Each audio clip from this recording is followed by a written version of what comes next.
वालेकुम सलाम। क्या दा पट्ठा वड़दा बैठे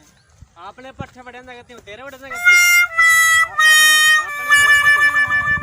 मैं आप पाक कलाम खुद लाया हूँ पट्ठा लाया हूं मैं तेन परमिशन क्या पट्ठे दी परमिशन लविंदी भला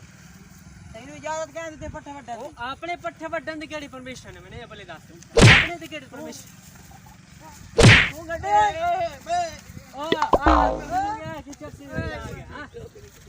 एक मैं हां दस क्या बोला तो ओ साडी आपनी मुकदी नहीं पे एक मिनट की आवाज चलन साडी आपनी मुकदी चल बाहर गाड़ दे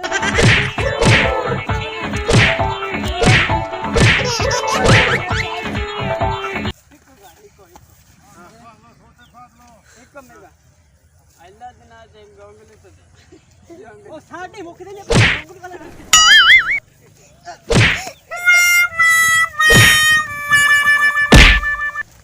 गोंगली दंदो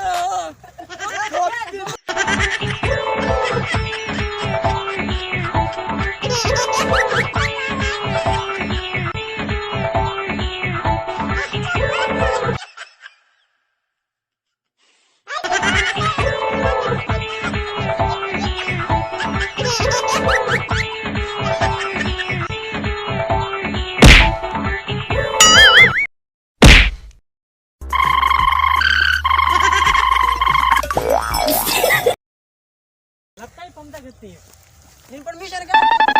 कैसा दी